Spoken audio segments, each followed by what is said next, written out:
welcome to this presentation of How Did a Gal from Kalamazoo End Up Writing a Novel Set in Russia? This is part of the West Hollywood Russian Festival.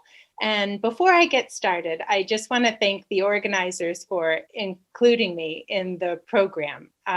It's been wonderful to see the different postings on social media about some of the local businesses in West Hollywood that have Russian connections.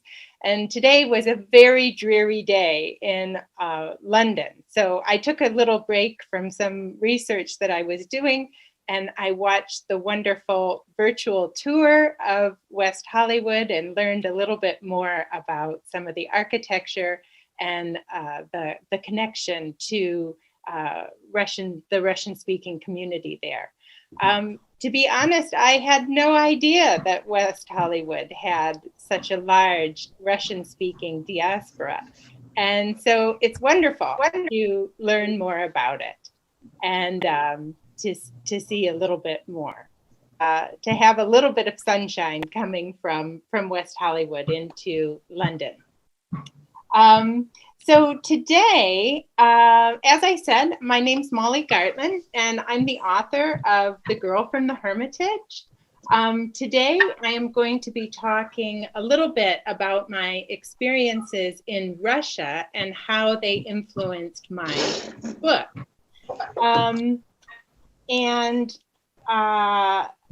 I will say honestly that I never could have written this book without having lived in Russia. So I wouldn't have had the idea, and it would have been impossible to write the book. So I definitely drew on those experiences.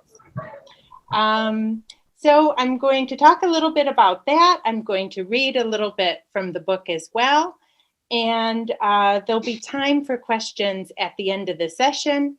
And so if you do have questions, just tap them into the chat, which I think we are all really used to doing.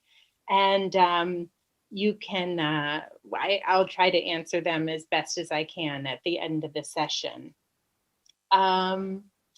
Okay, so with that, I'll go ahead and get started.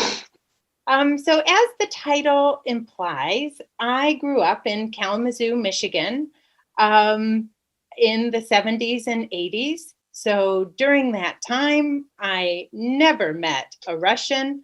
I didn't have any kind of family connection to anywhere in the Soviet Union. So really, my experience of Russia was everything Hollywood told me, or what I would have learned in school or on the news. So, you know, the most important thing was beating the Soviet Union in ice hockey when the Olympics rolled around. And in general, Russians were people to fear, and that, you know, they're taking over the world at any moment. So it was a Cold War childhood of that was the image of Russia. So really, my connection to Russia began when I went to Michigan State University. And there, I was very keen. I was a business student, and I went there in 1990. I was very keen to study a foreign language alongside my business studies because I was really keen to live overseas after I graduated.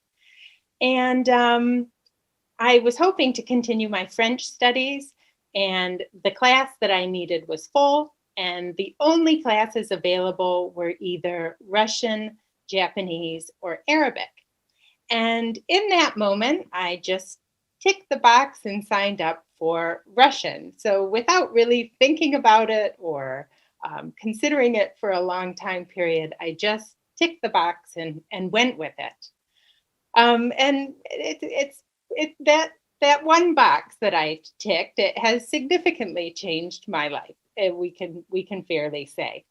So there I was at Michigan State in 1990. I went to the very first class, and I remember that day because the teacher went around the room and he asked everybody to introduce themselves and tell their major. And everybody around the table was history, literature, journalism, these kinds of majors. And I was the only business student in the room. And at the time, he laughed at me and he said, "Well, what are you going to do? Spread capitalism around the Soviet Union?"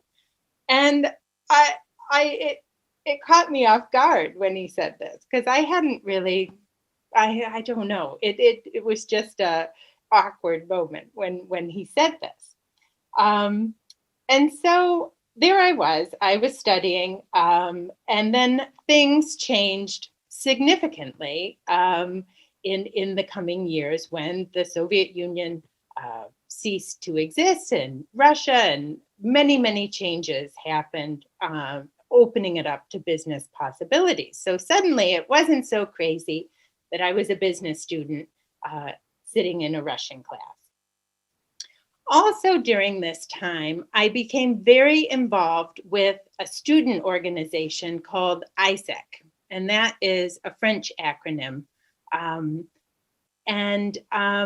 This organization has a very lofty goal of the fulfillment of peace, peace and fulfillment of humankind's potential.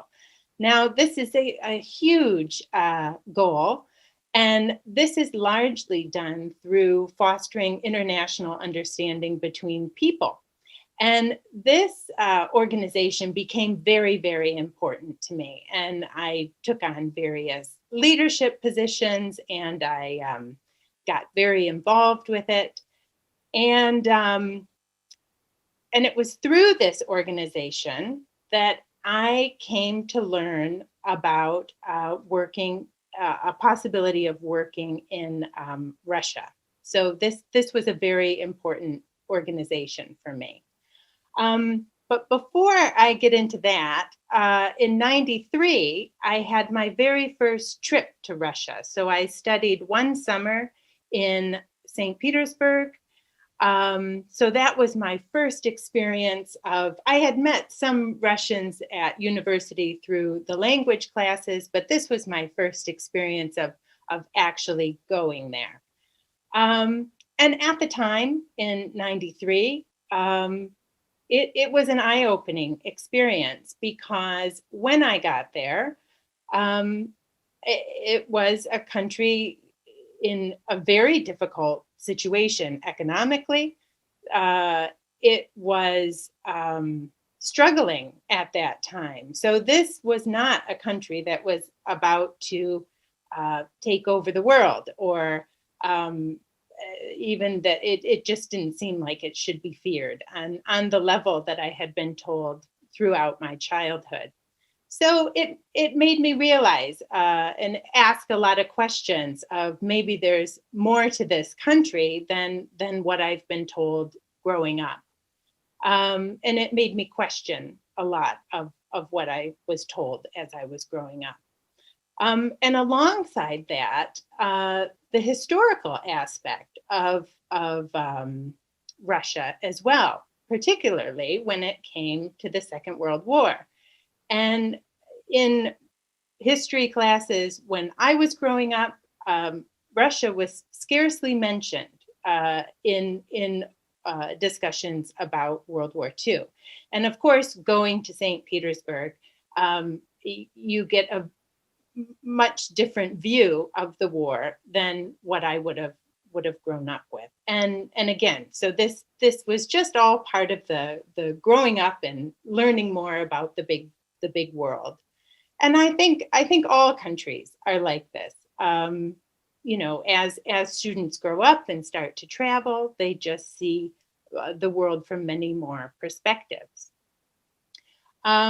So after that summer, I went back to Michigan State and was continuing very active in Isec.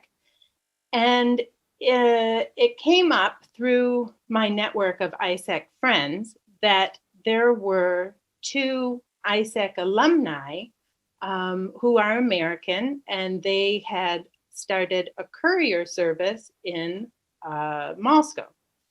And they were looking for someone to do sales and marketing, to come and work for a year, so a work placement.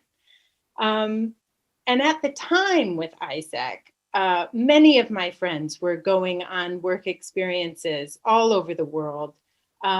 So I grabbed this opportunity with two hands, and my parents must have thought I was crazy, and but I just did it. I just jumped. So this company is called Pony Express. It's still an active company today. I'll tell you a little bit about Pony Express. Um, so the company was founded by Tim Bryant and Mark Wheeler. This is his birthday, so cut him some slack for being without a shirt here. So both of them were under 30 when they started the company in the very early 90s in Russia. It started with courier services just between Moscow and St. Petersburg, and it grew very, very rapidly as new companies came in. The courier services grew, and the clients grew. So my job, and here I am at this table, sitting next to my mother. My job was to go out and find new clients. So it was mostly direct marketing, and it was mostly international customers when we first started. So as they would open their offices around Russia, they would need to be able to connect with either offices or clients all over the place. Tim had started Federal Express, and they were only interested in the international services. And so Tim saw this potential to start this company and focus on services around the former Soviet Union. Now, the reason I've chosen these two pictures, this is from the same day on the far left and far right, that this was a birthday party, Mark's birthday, at one of our employees' dacha. And this dacha is very much the inspiration for the dacha that I write about in The Girl from the Hermitage. I don't think on this day, I don't think I ever went inside this little dacha. It was a very simple wooden dacha. But around the dacha was this wonderful, lush green garden. And there was flowers and there was vegetables, and it was just this explosion of green. And as I was writing The Girl in the Hermitage, a dacha plays a very big role throughout the book. And I was very much thinking about this particular place. And so it's little things like this that helped me write this book. Also, there's characters in the book that are very much influenced, or they started with the idea of various friends that I know. So the book itself, I meant to mention, because some of you probably haven't read it. The book is about an artist who, as a small child, she survives the siege of Leningrad. And she grows up to become a very successful artist and a teacher at the Art Academy in St. Petersburg in Leningrad. And it follows her life so it's in the 70s a little bit, and follows her life into the 90s and how the changes affect her and her family and into present day. And her dacha plays a big role. And so this is where I got this inspiration. Some of the characters as well were very much rooted in the people that I knew. So for example, this person here, his name is Igor, and he he really is the computer programmer at Pony Express to this day. And in my book, there is someone who is named Eager, and he is the computer programmer. But as I was writing, he changed drastically. So he's actually a very, very nice man, wonderful man. And in the book, he changes significantly. So it's these sorts of things that have really influenced the book. The other thing I want to mention is throughout my time in Moscow in these years. So I arrived in 94 and I left in 2000. And throughout this time, when I was going through my photographs to put together this presentation, the vast majority of my photographs are big groups of people sat around big tables filled with food and drink and broad smiles. And so it really gives a flavor of the wonderful experience that I had there. As I said, I was supposed to go for 1 year and I ended up staying for 6. So I was clearly having a very good time. This center picture is some of the employees of Pony Express, and they're here standing in front of these crates where we would sort the mail. So it's all divided by city, and then the cities are all divided by airport. There's 4 airports in Moscow, so they're all ready to be bundled up and shipped out. Now, I will say Pony Express, as I was preparing for this, I had a look at their website now. So Mark and Tim, they sold the business quite a while ago. And the business, it went from a very small acorn when I was there, a very small acorn, and it is now a mighty oak because the website is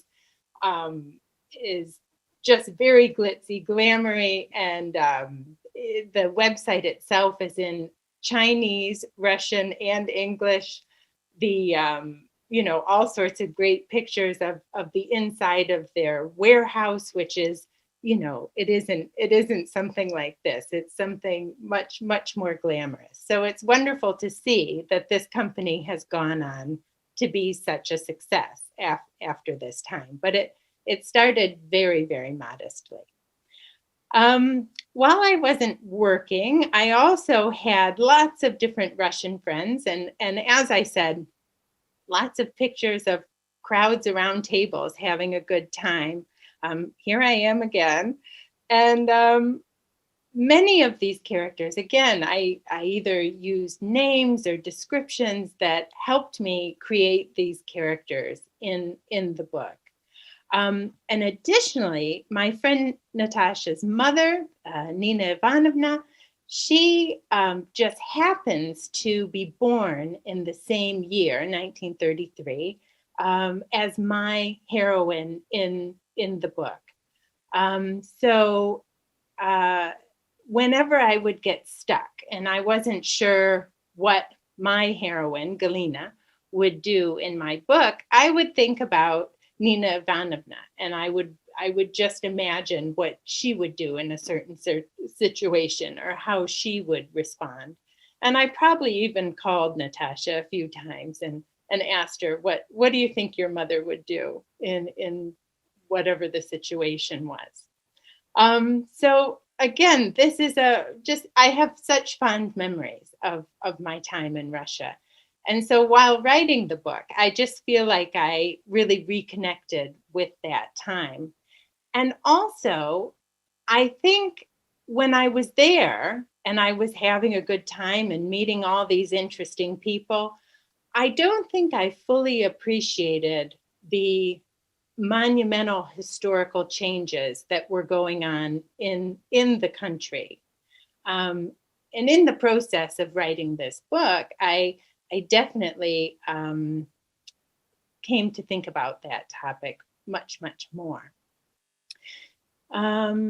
So while I was in Russia, I also enjoyed buying paintings and a couple of sculptures. So at the time, the artwork was very inexpensive, and there was a big art market that you could go to. I was also in a group that would visit studios, so I could meet different artists and see where they were working. And so it was just something fun that I did while I was there. So when my time came to leave Russia, very sadly, by that time I had a husband as well. So I came to Russia with a backpack and 2 suitcases, and I left with a husband and a 20-foot shipping container full of stuff. And we went through this period of moving quite a lot. We had 6 international moves in the first 8 years of marriage. And wherever we went, we always had these Russian treasures with us. And so they would hang on our wall no matter where we were. And it was just a wonderful souvenir of our time in Russia. And I still have all of them to this day, even though, our house in England is probably the smallest house that we've lived in since. But I've found a place for all of them. So it's just a wonderful memory of that time. Now, some years later, so we ended up coming back to London in 2008. And many years later, this would have been 2014 now, I was Googling about the artist who painted this painting. And her name is Lyudmila Mikhailovna Skibneeva. And this painting was painted in 1977. So I had tried to Google her before, and I didn't find anything about her. But then it just happened. My daughter put Cyrillic onto the iPad, I think just because she figured out how to do it. And so I then Googled her name in Cyrillic. And of course, you come up with a whole host of information. So this was the page that popped up when I Googled her name. And as you can imagine, I was very surprised to see this painting that looked so similar to mine. That never occurred to me in a million years that this would pop up. And so I clicked on this picture, and I found a whole little biography about Lyudmila Skibneeva. So this is her here. And the gallery was it's in Ekaterinburg, where she lives. And it was in this biography that I learned that she had survived the siege of Leningrad as a child and was still alive and painting and working on solo exhibitions in her 80s. And so after I read, and there was a few articles I read about her, and I was just fascinated by this woman who would have lived through such huge changes and historic times throughout her life. And I started wondering, in 1977, when she painted this painting, what was her life like at the time? And who was this girl? And what was the circumstances that that she had painted this painting? And also, what were the circumstances that made her sell it in 1999 in Moscow, so far from where she was? Now, at the time, I was taking a creative writing class just for the fun of it. I certainly had no ambition to write a book. It was kind of a break because I was between jobs and I wasn't sure what I wanted to do next. So I was in kind of a funny place. And this creative writing class was just something fun to do. And the more I started thinking about this character who had painted the painting, the more I started thinking that actually this could be a very good book, that not her life specifically, but to be more free about it and to create a story of an artist who survived the siege of Leningrad, goes on to paint this painting and sells it in the 90s. And so I started working on it, and I realized I needed some help because I had never written a book before. And so I enrolled in an MA class, and it was called the First Novel MA program, and it was at a university that's about a 15-minute walk from my house. So that really worked well, and it all felt like it was meant to be. And I started to learn how to write and create a story. And at the time, you know, you just wonder if you can do it. Is it possible that I could do this? So, you know, it just starts with a very small dream at the beginning, as these things do. And so as I was working on this, actually, I'm gonna read a little bit from the book. This is the scene where the main character, Galina, I changed the artist's name. I didn't use Ludmila's name because it isn't her story. It's a completely fictional story, using probably 4 facts from her life as a springboard in the beginning. So the main character's name is Galina, and the girl in the painting is Sveta. And here it is, the scene where she paints this painting. Galina and Sveta make their way to the grassy field. The sun is much stronger without the protection of the trees. Galina squints in the bright light. Several low concrete walls along the water's edge form pens for the geese. Sveta, Galina calls, sit here. Sveta perches on the edge of the wall. Behind her, hundreds of geese lazily swim, dipping their heads below the water and lifting them out again. The orange ribbons in her hair match the color of the geese bills exactly, and her hair shines in the sun. It's perfect. Galina slides the easel from her shoulder, extends the legs, and flips open the box. She rests the cardboard on the easel and tightens the screws, fixing it in place. Galina presses the paint tubes firmly, winding them from the bottom, creating an arc of color along the upper edge of the wooden palette. Taking a narrow, round brush from the box, she looks at Sveta closely. Galina mixes raw umber and a bit of solvent. The paint thins, leaving only a hint of pigment on the brush. The sun seeps through her cotton painting smock, warming her back. How long will it take?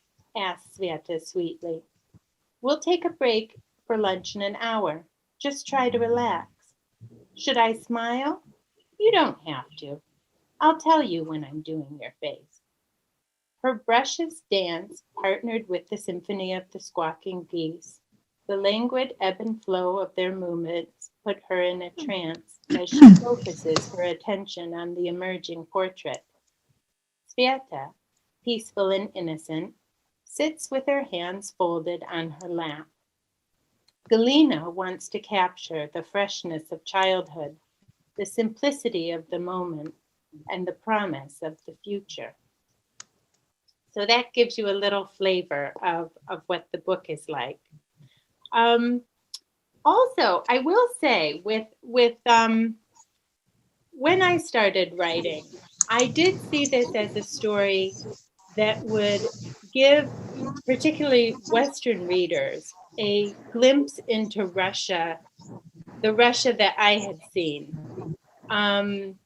the Russia that perhaps they don't know about, beyond what the cliches or the news or different things they've heard in the past.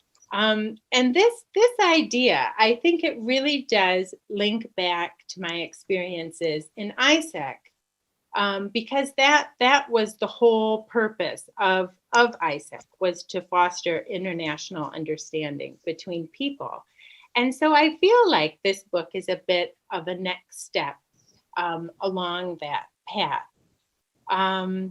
So it's definitely born out of those things that I experienced years ago. Now, I wanted to talk a little bit about some of the research that I did for the book. So I am not an expert on Russian history, and you know I'm not a Russian. So I took it very, very seriously that the book needed to be authentic and respectful to the history of Russia. And I think, especially when you're writing about a culture that isn't your own, this responsibility is even greater, that it needs to be done respectfully. I've always loved historical fiction, reading as a reader. I don't think I ever realized the amount of research that goes into creating historical fiction novels. So in general, I did a huge amount of reading, and only a tiny, tiny fraction actually makes it into the book.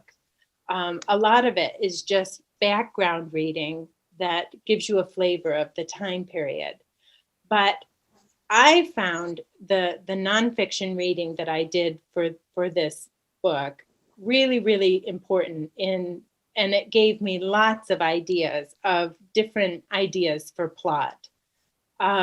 So some of the books that were very helpful were these Orlando Figes books, and as well Svetlana Alexievich, because she records oral histories. That gave a really excellent view of what just ordinary people were experiencing. So, and I think this aspect of social history, of understanding the ordinary people, is something that it's very difficult to find information. And also there were loads of interviews with people of that generation who would have been children during the siege of Leningrad. So there were loads of interviews from Russian television and from various documentaries. This documentary is a Dutch documentary, which was excellent. That was very, very helpful. And there was also another documentary called Moja Perestroika, which was very helpful in kind of reminiscing back onto the changes during Perestroika. The one really difficult time period to research actually was the 70s, because I didn't want that time period to be sort of cliched and stereotypical view of the Soviet years. So I found reading fiction from that time period that would have been written in that time period, I found that was really helpful. And I became a Dovlatov fan while researching this book. So the history, this aspect was really important, that I got it authentic and I could get it right. So those are some of the books that were helpful. Another book that was very, very helpful is this one, which is a big coffee table book called The Hermitage During the War. And it's a Russian publisher. In it, there's loads of photographs of the Hermitage during the war. And that was very helpful into creating those scenes. And as well as photographs, it also had loads of drawings. So some of the people that were in the Hermitage during the war, there was at its peak, I think there was 1,200 people living in the basement of the Hermitage, and they were mostly employees and their families, and some of them did drawings of the different scenes as they were in this basement. And the drawings, I think, are wonderful because they capture more than just physically what it looked like. You get a kind of a sense of the mood of what people were going through during that time. And so in my book, part of the World War II siege bit is set in the Hermitage. So this was very, very helpful, this book.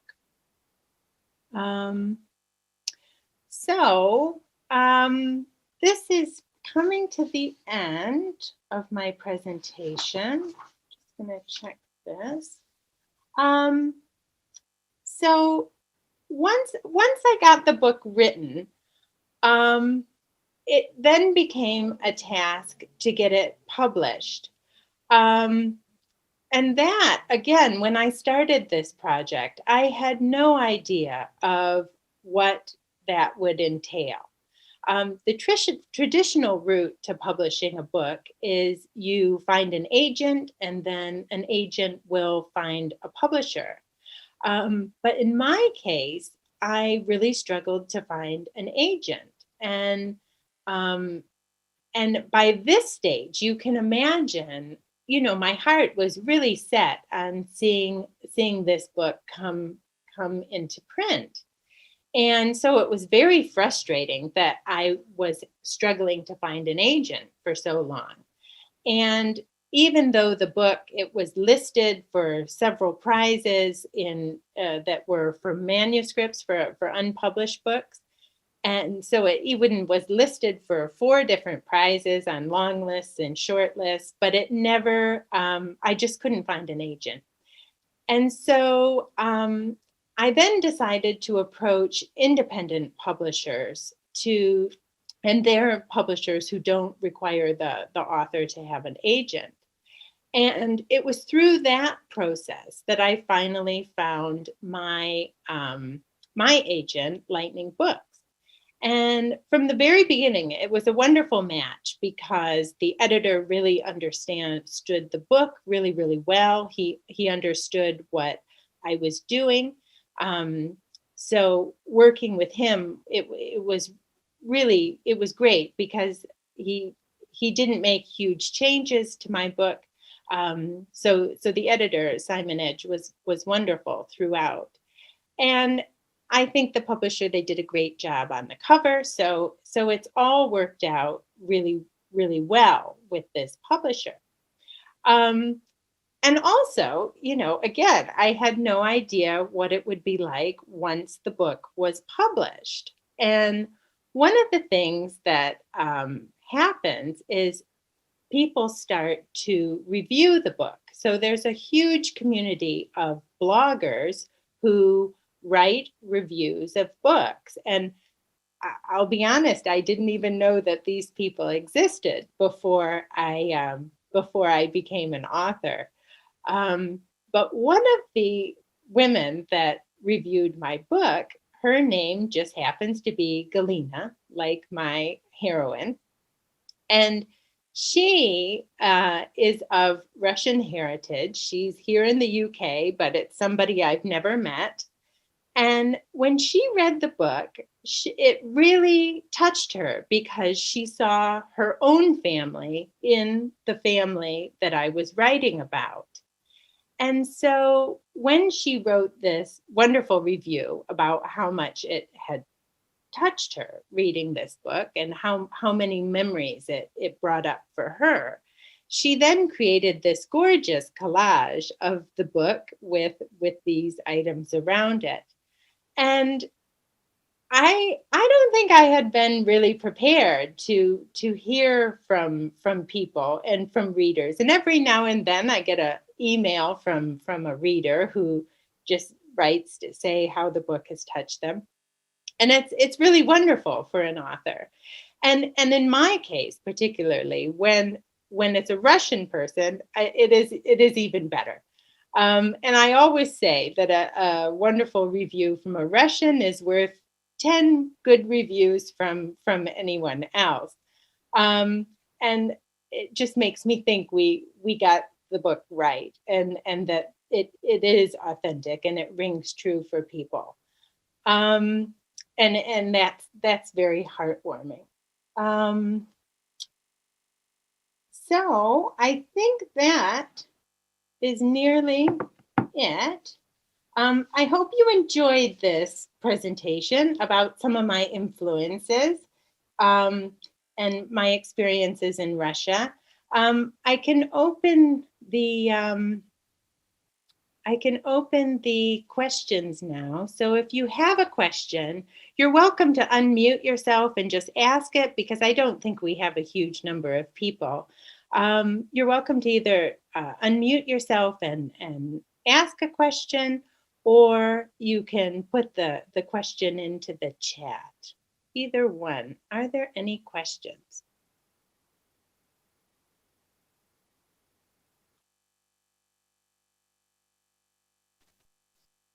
Hi. Yeah, hi. I have a quick question. So it's fascinating hearing and really interesting to hear about not just the process you went through for this book, but also the discovery of being a first-time author. So I thought that was really honest and kind of, sincere to hear about that. I haven't read the book yet. It's just got a huge pile of to be read, and I'm not letting myself buy any new books until I've got through those. But it's at the top of my list to read. But are you planning any others about Russia, or is that going to be a one-off, do you think? No, the next one that I'm researching is actually sort of a prequel. So I take one of the characters from this book and I go back to the Russian Revolution when he would have been like in his 20s. And so I'm working on that now. It's more difficult because again, that social history of ordinary people, it's very difficult to get information. And I think especially when it isn't, the further you go back, the less there is. But I'm having good luck with memoirs, various memoirs. So even people who were either academics or there was an opera singer, and his memoir was very helpful because it gives just a snapshot into, what they were eating and what they saw and what they experienced. So, so it's more difficult, the research, because there's just less of it. There's less information of that kind of ordinary people. Mm-hmm. Okay, thank you. Mm-hmm. Interesting. Any other questions?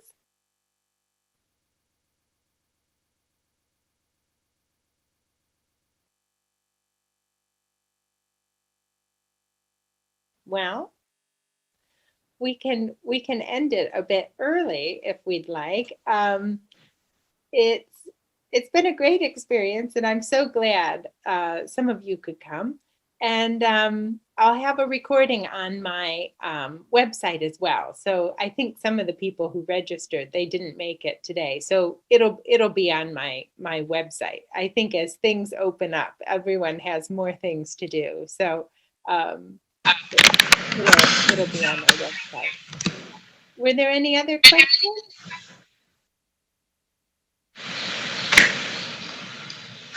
No? Okay. Well, we'll end it there. And thank you so much for coming today. And I look forward to hearing from you. Just send me a message on my website or follow me on social media. And thank you for coming. Bye. Thank you. Thanks. Thank you. Bye.